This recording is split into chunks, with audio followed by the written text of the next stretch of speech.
Radio Publique Africaine.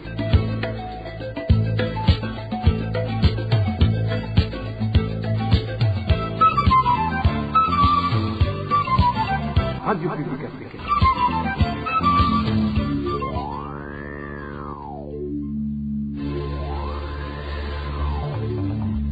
C'est le moment de suivre le journal parlé en français. À la présentation, Émile Nivasumbo. Au sommaire de l'édition du 31 juillet 2022, paralysie d'activités de dépistage de la Covid-19 dans tout le pays durant les week-ends, dénonce la population. C'est au moment où le pays a enregistré plus de 1200 nouveaux cas positifs ces 3 derniers jours. Et plus de 200 militaires et Imbonerakure tombés dans les combats contre Red Tabara en RDC. Le bilan est dressé par l'IDHB. Aujourd'hui, nous allons poursuivre le dossier de l'incursion de l'armée burundaise au Congo et à Kirundo. La population dénonce les contributions forcées exigées par le parti au pouvoir pour construire sa permanence provinciale. Dans un instant, le développement des titres.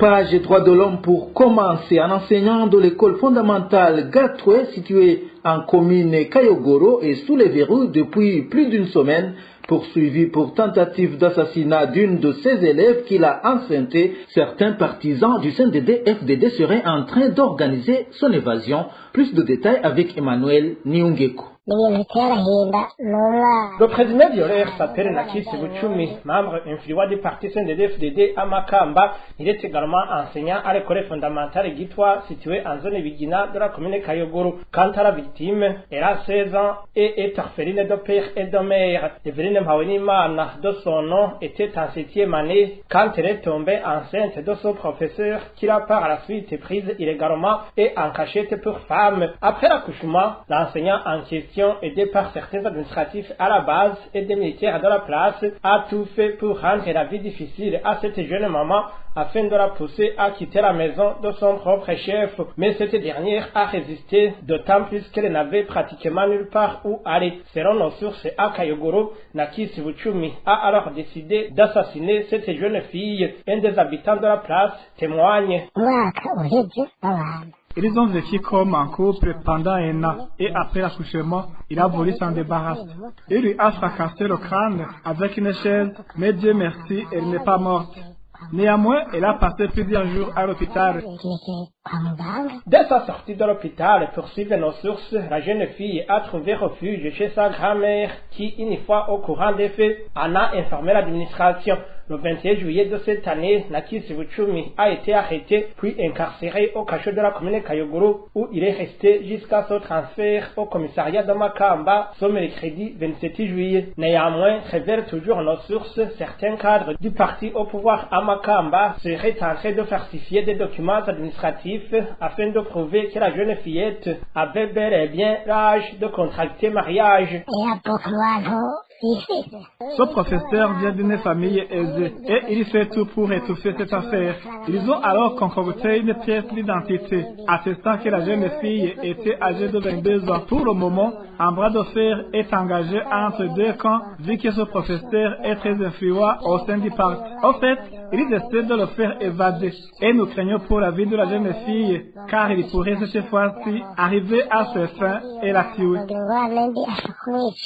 Révoltés, les habitants de Kayogoro, de même que les défenseurs des droits de l'homme à Makamba, demandent à la justice de suivre de près ce dossier et de punir cet éducateur marginal conformément à la loi afin de rétablir la victime dans ses droits et protéger d'autres jeunes filles des griffes de ce marginal. Dans la même province de Makamba et dans la même commune de Kayogoro, 3 militants du parti CNL ont été libérés. Ils avaient été arrêtés au cours de la semaine alors qu'ils participaient à la construction d'une maison qui abritera la permanence du Congrès national pour la liberté en zone Mugeni. 2 d'entre eux, Bonaventure Nyongabo alias Bolingo et Nziruusa, avaient été arrêtés mercredi sur ordre du chef de zone Daniel Hakizimana, tandis que Longé Ndereimana avait été interpellé jeudi sur ordre de l'administrateur communal Antoine Ndairagije. Tous les 3 militants ont payé chacun une amende de 10 000 francs avant de sortir du cachot du commissariat de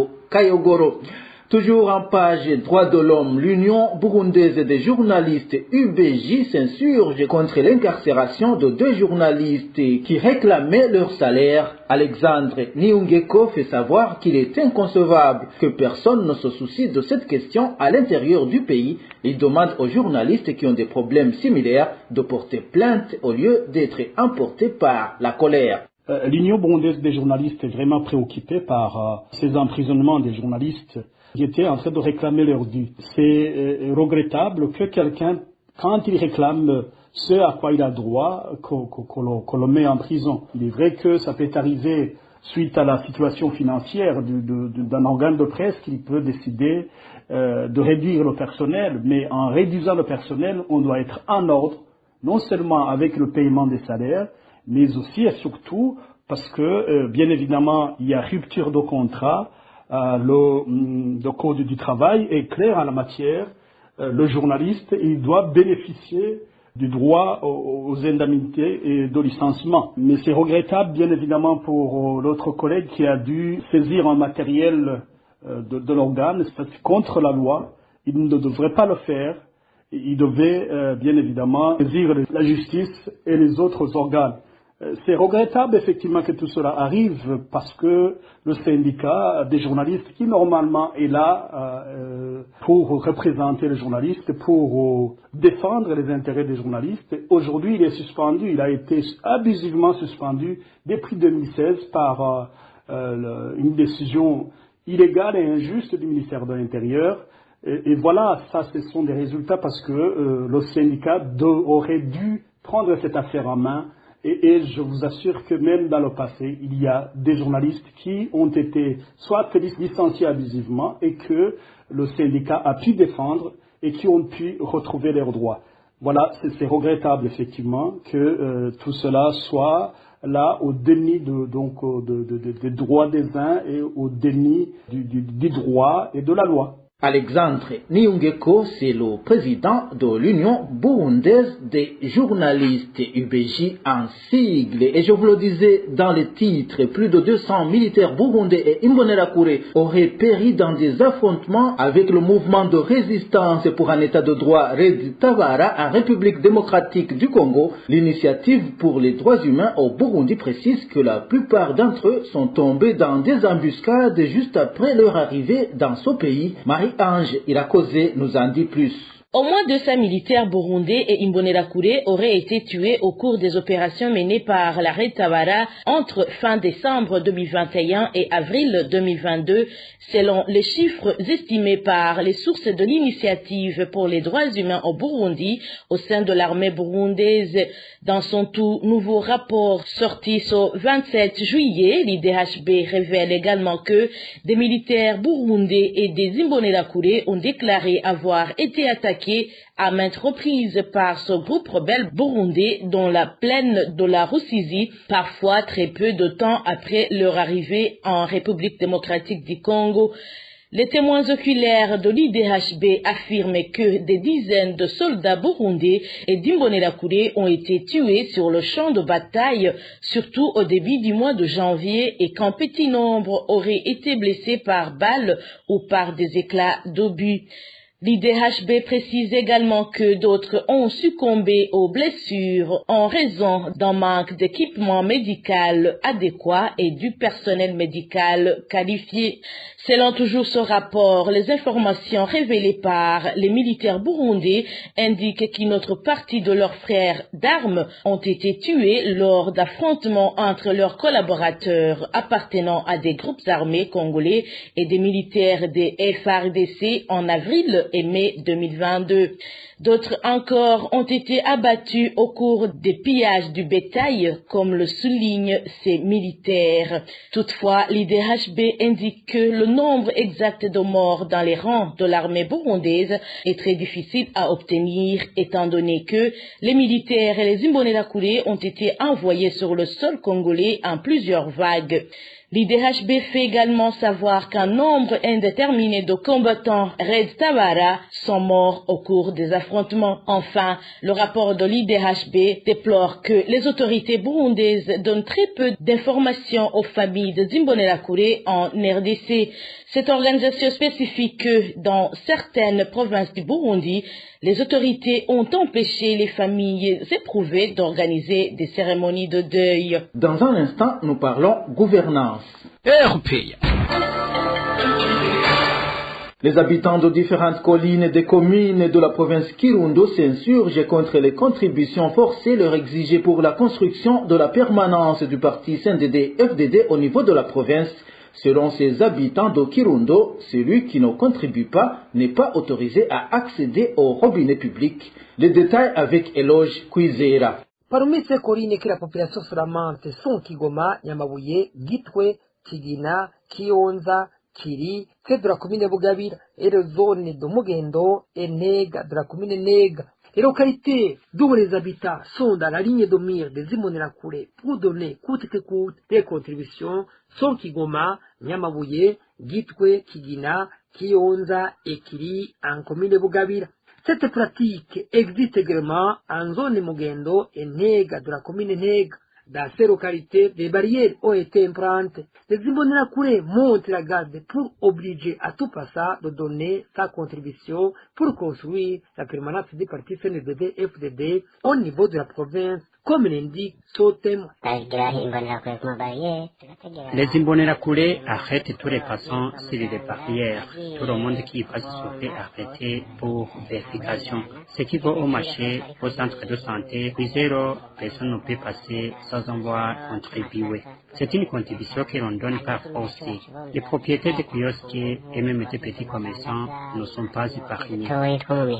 Ce qui choque beaucoup plus la population, c'est que des fois, ces Imbonerakure qui montent la garde sur des barrières n'hésitent pas d'empêcher des gens à aller à les activités quotidiennes ou alors à l'épuiser d'or. Les 500 francs qui les sont obligés pour la construction de la permanence du parti CNDD-FDD est simplement une rançon sur la population. La rédaction de la LPA n'a pas pu joindre les administrateurs des communes Nega et Bugabira pour donner des éclaircissements. Quittons Kirundo pour nous rendre dans la province Bujumbura où les habitants de la commune Mutambu déplorent la destruction du marché moderne en cours de construction dans cette commune. Ils précisent que ces travaux qui avaient débuté il y a environ 3 ans avaient été suspendus. Le point avec Onésime de Shimagize. Les habitants de la commune de Mutambu indiquent qu'ils avaient accueilli favorablement le projet de construction du marché moderne dans cette commune, mais précisent qu'ils ont été déçus de constater que les travaux de construction de ce marché ont été suspendus. Ils regrettent aussi de constater que ce qui a été fait se détruit petit à petit. La population a répondu favorablement aux activités de construction de ce marché moderne. Nous sommes cependant étonnés de constater que les travaux de construction de ce marché ont été interrompus. Lorsqu'on passe tout près de ce chantier, on est accueilli par des odeurs nauséabondes, des excréments humains. Les passants se soulagent jour et nuit à l'intérieur de ces bâtiments en construction. On dirait que ce sont des toilettes publiques non entretenues.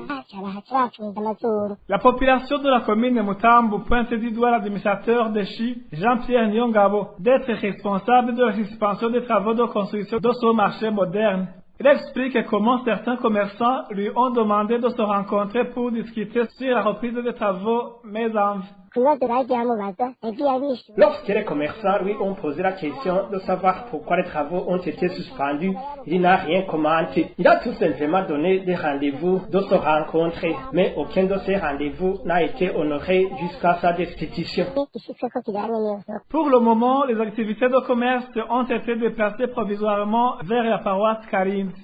La population demande aux natifs de cette commune, notamment les membres influents au parti CNDD-FDD, d'intervenir afin que les travaux de construction de ce marché soient achevés.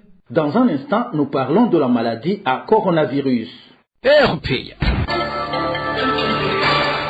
Je vous le disais également dans les titres, il s'observe une paralysie des activités de dépistage de la Covid-19 pendant les week-ends dans presque tout le pays. Les soins pour des cas positifs ne sont pas non plus facilement accessibles les samedis et les dimanches. Certains Burundais estiment qu'ils sont en danger. Le point avec Elvis Nyomongere. Depuis un certain temps au Burundi, la pandémie du coronavirus a fait semblant de diminuer d'intensité. De la même manière, l'équipe spécialisée de combattre cette pandémie a baissé de garde. Le samedi et le dimanche, cette équipe ne travaille pas. La population dans différents pays du pays fait savoir que c'est une situation qui n'est pas souhaitable. On ne fait pas de dépistage, on ne trouve pas de médicaments. La population propose qu'il y ait au moins équipe de garde pendant les week-ends au risque de favoriser la propagation. C'est un problème qui nous touche au cœur. Il serait mieux de reprendre les anciennes habitudes selon lesquelles il y avait un groupe des agents de santé qui traitait les patients de lundi à vendredi et un autre qui travaille le week-end pour continuer à dépister et assister les malades. Si vous comprenez que si un patient sera à l'hôpital et qu'il ne trouve pas de médecin, qu'il ne trouve pas de médicaments, il va retourner à son domicile et favoriser la circulation de la contamination. Les conséquences de la suspension du dépistage de cette pandémie durant le week-end sont multiples et fâcheuses. À part la gravité de la maladie pour une personne qui l'a attrapée, notre source dans le secteur santé du que le patient peut même mourir. C'est une maladie qui évolue très rapidement dans le corps d'une personne, surtout pour les personnes âgées. Ces derniers peuvent avoir de la fièvre et s'il n'y a personne pour s'occuper d'eux dans l'immédiat, le système respiratoire peut être affecté. Vous comprenez alors que les conséquences ne feront que se multiplier. Une telle personne risque la mort ou même tomber dans un coma. Donc, il y a une mauvaise organisation. En effet, il devrait travailler de lundi jusqu'à dimanche. Le rapport de situation sur la réponse à la pandémie du coronavirus sorti ce 31 juillet montre qu'au cours du mois de juillet 2022, il a été noté une hausse de 641% de nos cas communautaires comparé au mois de juillet 2022. Jusqu'au 31 juillet, il a été enregistré 2934 cas contre 423 cas au mois de juillet. Entre-temps, les cas de Covid-19 se multiplient dans les districts de santé de l'intérieur du pays, selon le rapport de situation sur la réponse à la pandémie due au coronavirus. Publié hier, le district sanitaire de Matana en province de Bururi bat le triste record. Dans les prélèvements du 29 et 30 juillet, ce district a enregistré 77 cas positifs. En deuxième position vient le district sanitaire de Gitega. Ce district en a connu 72 cas. Le district sanitaire de Kivumbu en province Ngaro a connu 16 cas positifs. À Kabezi en province Bujumbura, il y a eu 13 cas. À Bubanza, on a également enregistré 13 cas positifs. Busoni en province Kirundo, on a retrouvé 11 cas et le district sanitaire de Kayanza a enregistré 10 cas positifs à la Covid-19. Les trois districts sanitaires de la mairie de Bujumbura, eux, ont enregistré en tout 127 cas. Les cas actifs dans tout le pays sont au nombre de 1264, dont 5 hospitalisés. Pour clore cette édition, rendons-nous au Kenya où les Burundais demandeurs d'asile au camp des réfugiés de Kakuma sont dans une situation déplorable. Ils viennent de passer plus d'une année sans bénéficier de statut de réfugiés. Ils risquent de mourir de faim si rien n'est fait dans l'immédiat puisqu'ils ne sont pas assistés. Les détails avec Eric Nyonzima. Ces Burundais demandeurs d'asile au camp de Kakuma sont logés dans le site de transit au sein du même camp. Notre source d'Arudikan indique que beaucoup d'entre ces demandeurs d'asile viennent des camps de réfugiés en Tanzanie car ils ne s'y sentaient pas en sécurité. Actuellement, ces Burundais sont dans une situation précaire car ils ne sont assistés comme les autres. Ils y mènent vraiment une vie très difficile dans cet endroit. Ils ne reçoivent pas une ration alimentaire comme les autres réfugiés au camp de Kakuma. Ils tombent souvent malades. Il y en a même des gens qui souffrent des maladies chroniques et qui risquent de mourir à tout moment. C'est dommage. Ils attendaient plus longtemps que prévu. Il y en a qui viennent d'y passer une année, 8 mois, 7, 5 et 3 mois sans bénéficier de statut de réfugié. Ils sont vraiment malheureux. Les réfugiés au Kenya, ils sont signifiés qu'il y a des dossiers qui doivent être transférés depuis la Tanzanie. Les responsables font souvent savoir qu'ils ont demandé les dossiers de ces réfugiés en Tanzanie pour octroyer des statuts de réfugiés à ces demandeurs d'asile. Cela nous étonne. Les réfugiés ont fui la Tanzanie car ils sont torturés, sont persécutés et même tués. C'est fort compréhensible que les dossiers ne puissent jamais être envoyés. C'est vraiment un problème. Il est à signaler que selon nos sources, parmi les demandeurs d'asile burundais au camp de Kakuma, il y en a qui fuient le camp de Nakivale en Ouganda. Ces demandeurs d'asile burundais demandent au HCR et aux défenseurs des droits des réfugiés de pouvoir les aider pour obtenir le statut de réfugié et d'être assistés comme d'autres réfugiés. Voilà, c'est par ici que nous mettons un point final au journal du 31 juillet 2022. Merci à vous tous qui nous avez suivis. Émile Nibasoumba, j'étais à la présentation. Je vous souhaite une agréable fin de la semaine. Au revoir.